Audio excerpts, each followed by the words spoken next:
Hoje eu gostaria de falar sobre alguns princípios que os levarão a ter uma vida vitoriosa.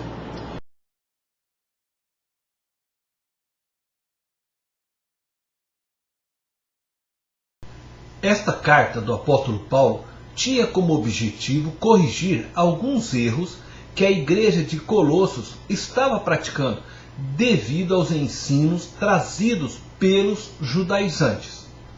Os judaizantes eram judeus que aceitavam a fé cristã, mas que não abriam mão das leis dadas por Deus a Moisés. Não é possível conciliar lei escrita e graça. Ou você vive na lei, ou você vive na graça. E quando os judaizantes tentavam unir essas duas coisas, eles acabavam criando nas igrejas uma grande confusão. Nesta epístola, percebemos que Paulo ele se preocupa com a prática da vida cristã. E ele desejava que os irmãos da igreja de Colossos fossem vitoriosos em sua caminhada cristã. No capítulo 3 desta carta, Paulo passa a descrever como devemos nos portar como cristãos. Se colocarmos em prática os princípios que Paulo aqui ordena à igreja, seremos vencedores. Portanto, vejamos os princípios descritos neste capítulo.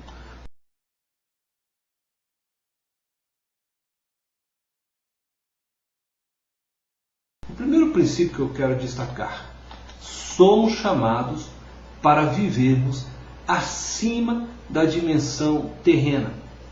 Verso 14. Aqui Paulo está falando de sonhos, de ideais, objetivos, princípios que dão diretrizes e sustentação para nossas vidas. Paulo nos coloca em xeque, Paulo nos coloca contra a parede. Ele nos obriga a tomarmos uma posição diante de Deus. Portanto, essa é uma conjunção, logo, por conseguinte, que realça as implicações referentes ao assunto proposto nos versos anteriores. Uma vez que temos consciência que entregamos nossa vida a Jesus, não podemos mais viver de qualquer forma. Paulo está dizendo que esta é a consequência de quem entrega sua vida nas mãos de Jesus. Nossas vidas não podem mais estar focadas nas coisas terrenas, passageiras, materiais e corruptíveis.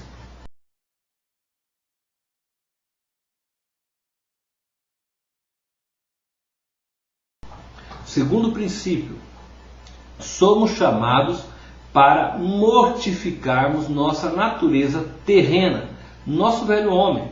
Versículo 5 diz assim: fazei morrer a vossa natureza terrena. No verso 8 diz assim: agora, porém, despojai-vos igualmente de tudo isso. Paulo está agora falando das lutas que passamos todos os dias.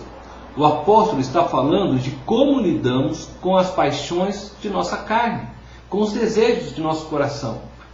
Está falando de como lidamos com a predisposição de omitirmos Deus de nossas vidas e ações diárias. Jesus, ao morrer na cruz, aniquilou nosso velho homem. E este fato aconteceu no mundo espiritual. Em João, capítulo 12, verso 32, Jesus diz o seguinte: e quando eu for levantado da terra, atrairei todos a mim mesmo. Em Romanos, capítulo 6, verso 6, diz assim: sabendo isto, que foi crucificado com ele o nosso velho homem, para que o corpo do pecado seja destruído e não sirvamos o pecado como escravos. Espiritualmente, num tempo chamado eterno, um kairós de Deus, Jesus crucificou nosso velho homem. Contudo, no cronos, no tempo em que vivemos, somos nós que temos que fazer morrer essa velha natureza terrena e corrupta.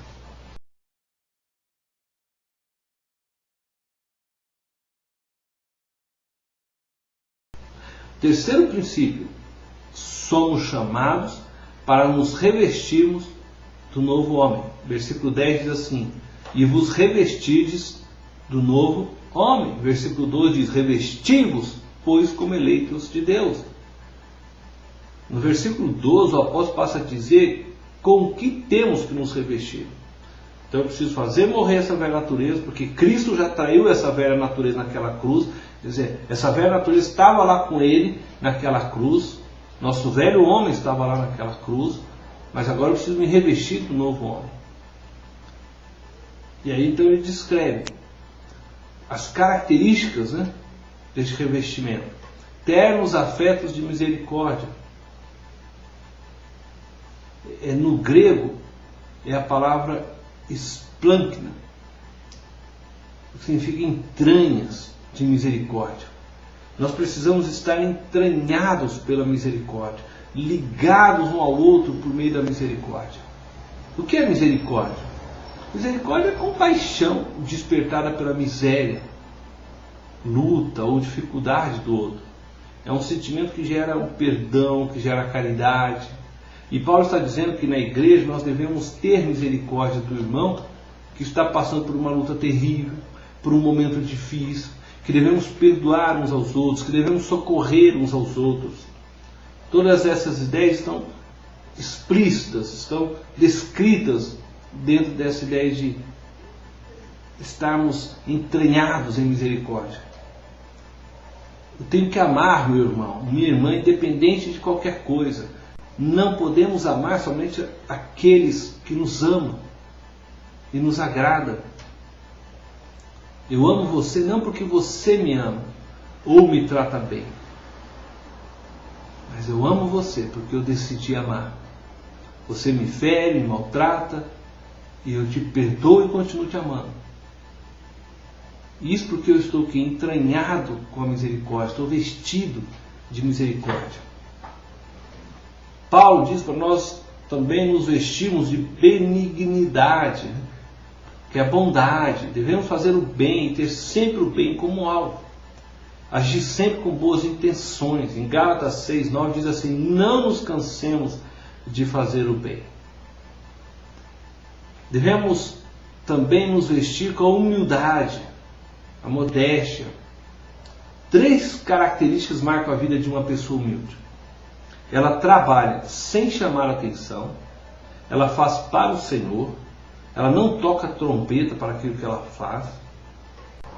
A segunda característica de uma pessoa humilde é que ela trata a todos com igualdade. Ela nunca se julga superior a ninguém, mesmo aqueles que possuem riquezas materiais, muito dinheiro, muitos bens, ou aqueles que possuem uma riqueza intelectual, formado nas melhores faculdades, possuem diplomas de doutores, mas ainda assim tratam a todos com igualdade, sem se julgar superior a ninguém. E uma terceira característica da humildade é que respeita a autoridade daqueles que lhes são superiores, assim como respeita seus liderados. Paulo também diz para nos vestirmos de mansidão. Mansidão é agir com cordialidade, com gentileza. Tem crente na igreja que não tem mansidão, que não é gentil, cordial com seus irmãos. Em outras palavras, são mal educados. Se alguém os contrariar, já sai logo xingando todo mundo, chutando tudo que vê, maldizendo a todos. Isto é falta de mansidão, de cordialidade. E tem alguns ainda que dizem: eu não levo desaforo para casa. Essa não é a atitude de um cristão. E por causa deste pensamento ridículo, fere os outros e não pensa no que vai falar. Crente de verdade entrega tudo a Deus e deixa que Deus faça justiça por ele. Ele não busca a justiça, ele entrega a Deus. E não precisa também ser capacho, não? E nem deve ser. Mas você não precisa ser grosso para defender sua honra. Melhor ser humilhado e se lançar na poderosa mão de Deus, do que ser exaltado e exprimido pela poderosa mão de Deus. Outra característica que devemos nos vestir deste novo homem, segundo Paulo, é a longanimidade, a habilidade para suportar com paciência toda a desinteligência e oposição que se levanta contra. Essa habilidade te ajudará a ser manso e evitar cometer erros no momento de ira. Irai-vos, mas não pequeis.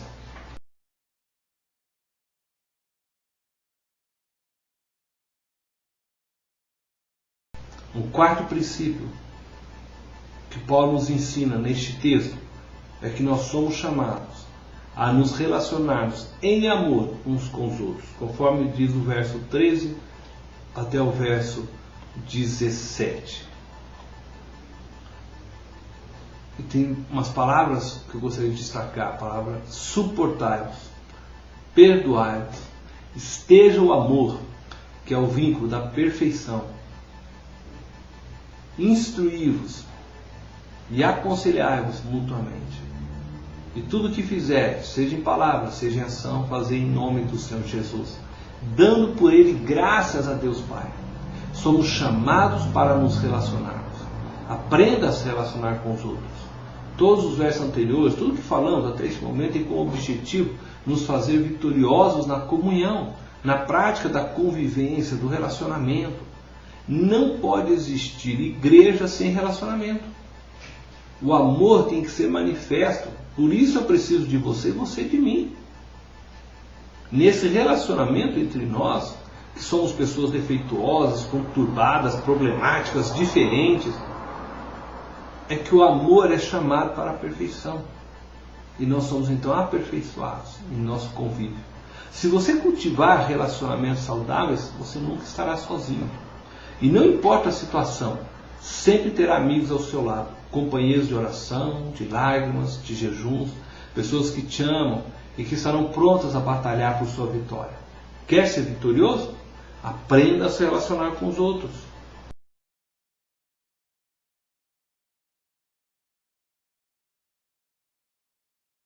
Paulo está nos ensinando como vivermos entranhados uns com os outros. A vida vitoriosa do cristão está na prática do amor.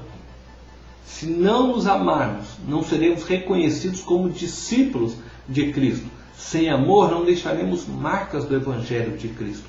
O amor é o vínculo da perfeição. O crente não pode viver com ressentimentos do outro, fugindo do outro. Não podemos ser crente de fachada.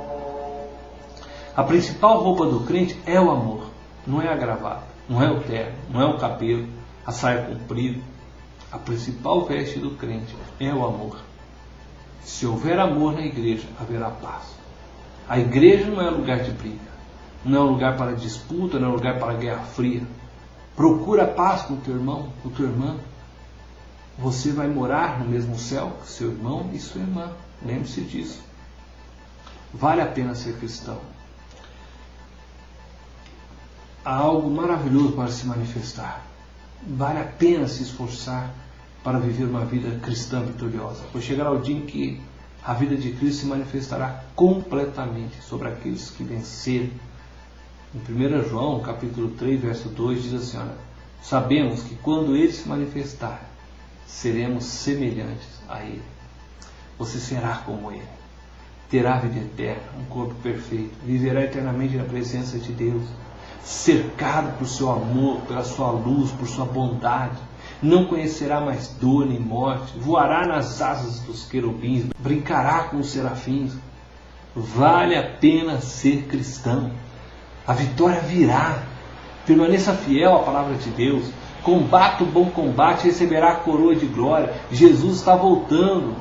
Perdoe quem você precisa perdoar agora. Jogue fora o ressentimento. Abandone as obras da carne, prostituição, lascívia, infidelidade, impureza, idolatria, avareza, feitiçaria, ira, dissensões, ciúmes, inimizades, inveja, bebedice, glutonaria. E se revista agora.